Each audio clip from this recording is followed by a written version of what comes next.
Do you struggle with consistently showing up for yourself, taking uncomfortable action at times in order to achieve your goals and aspirations? If this rings true, then this video just might be for you. So stick around and you might gain some tips and tools in order to navigate the struggle that you're currently experiencing. For anyone new to this channel, hello, I am Tanya. I am a rapid transformational therapist and coach, and I empower women over the age of 40 to truly authentically love themselves and thrive in whichever phase of life they may find themselves. So, consistency is the key, as per the title of this video. Once we've got our comfort zone, and in our comfort zone we feel safe, we feel protected, we feel secure, and potentially we might feel a bit of pleasure or most likely the lack of discomfort. We might not necessarily be thriving and enjoying everything great that we aspire to experience and have in life. However, we're not in pain and suffering to an extreme in order for us to then take action to want to change our circumstances. And if that is the case, if we're in our comfort zone and it's familiar, it's safe, it's secure, then we've got maybe some thoughts, some beliefs that are saying, don't rock the boat, there's no point in pushing the comfort zone and encountering some discomfort. And the reason why pushing that comfort zone creates a sense of discomfort is predominantly because it's unfamiliar. We are taking action that we have not taken previously, and therefore we're not an expert in it. We're experimenting, we're trying things out, and as a result there will be that unfamiliarity and there will be that discomfort that we're not going to get it right first time, and if we do, it might just be a fluke, beginner's luck in a sense. It's not because we've tried, we've experimented, we've tested different approaches and figured out which one works, which one gives us the best progress, the best outcomes, the best results. And as a result, we don't have the evidence to sort of back it up. So we're still in that kind of trying things out stage. So by pushing out our comfort zone and expanding our life experience, whether it is through our knowledge, because we're either watching content like this on YouTube or listening to podcasts, reading books, taking part in courses, whether they're free or paid, and we're actually expanding the knowledge that we have. And in doing so then, in order for us to incorporate that knowledge into our day-to-day life, we need to experiment, we need to take action, we need to try things, to embed them into our day-to-day activity in order for us to gain the practice, and by gaining that practice through the repetition, then we'll improve, we'll become more comfortable, and by becoming more comfortable, we'll become braver and more courageous to take bigger, bolder moves, bolder actions in order to push the comfort zone and to push our actions in order for us to achieve our goals and aspirations.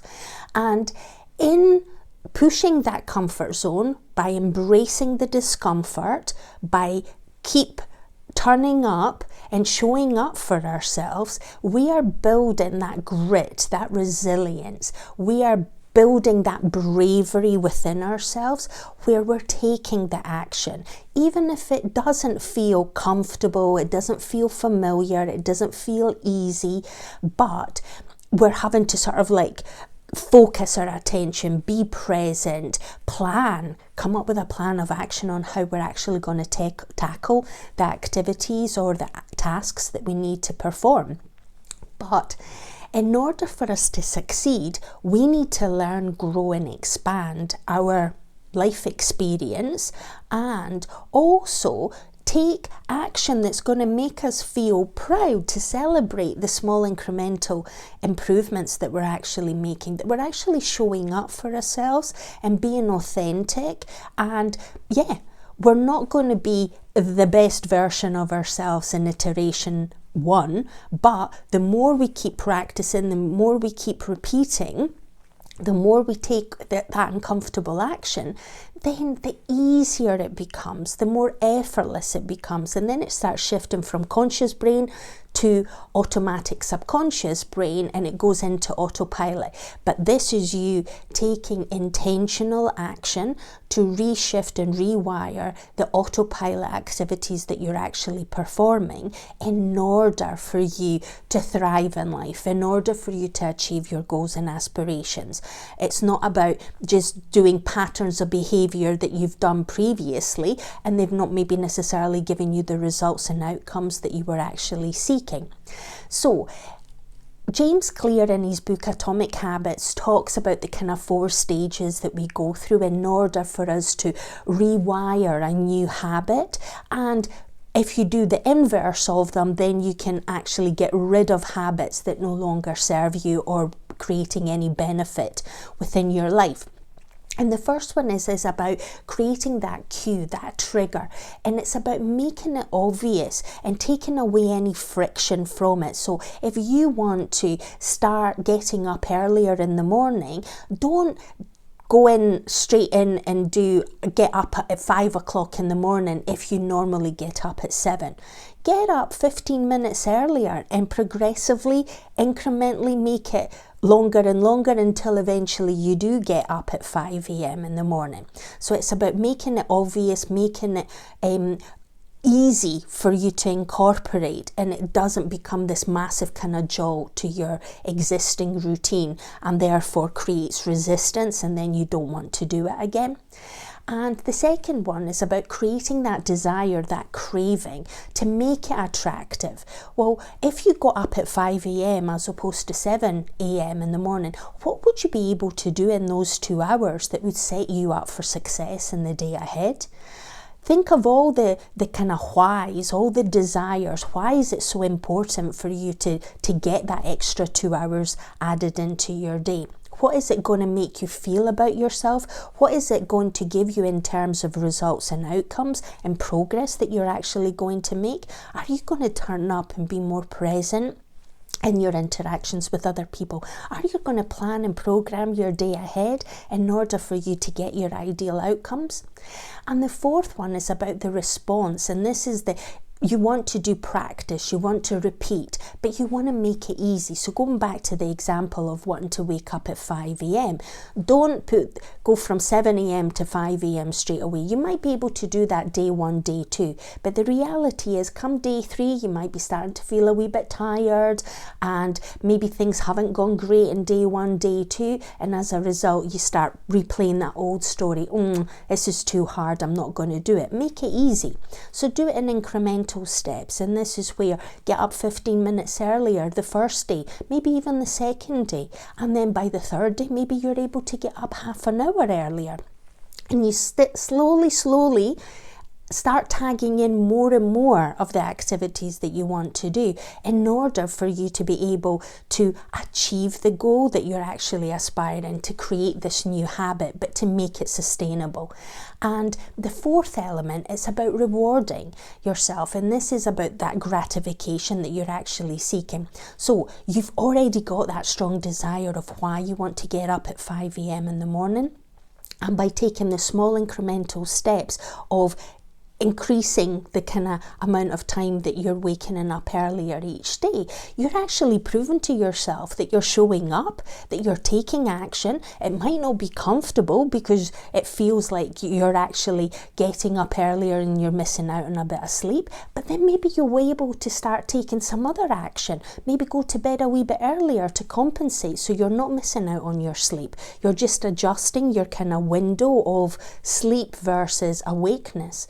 And by creating these small steps, by showing up, by tracking the progress, you're actually demonstrating to yourself that, within maybe a week or a month, you're eventually going to get to the 5 a.m. wake up rather than it being at 7. But you don't do it on day one. You actually do it incrementally, and within a month you've built that habit of getting up earlier, of feeling good about yourself for showing up, for delivering on the promise that you made to yourself, introducing that new habit, and starting to see the benefits of getting up earlier and the experiences that you're having during the day. So this is about when we want to succeed in life, when we want to achieve goals, we don't go from where we are to where we want to be in one massive action. We need to break it up into incremental small steps and take consistent action, because then we will keep taking that consistent action until it becomes automatic, until it becomes natural, until it becomes who we are. So our identity shifts from where we are here today and where we aspire to be. And by that consistent taking action, we're actually making the inroads, the progress to achieve our goals and aspirations. And that's where success lies, because we've shown up for ourselves, we've created proof and evidence that we are willing to stick to our promises. We create that self-respect and trust within ourselves for showing up, taking the uncomfortable action, but it is the consistency, it's the turning up, it's the showing up when you might have had a late night, where maybe you've not had as many hours sleep, and when it's easier to just hit the snooze button. But that small incremental action that you take consistently will result in success. If this has been a topic that has resonated with you, if you've liked the content, if you want to hear more, please like and subscribe. If you know someone in your life that would benefit from the content of this channel, please share it with them. And I want you to go and seize the day. Take one consistent bit of action today and let me know in the comments what that consistent action is going to be. And remember, there's always choices in life. You can choose to take consistent action and achieve the success that you desire, or you can choose to just keep doing what you're doing, and then maybe success isn't within your grasp, within the space of the next few videos or the next few months ahead. The choice is yours. So until the next one, bye.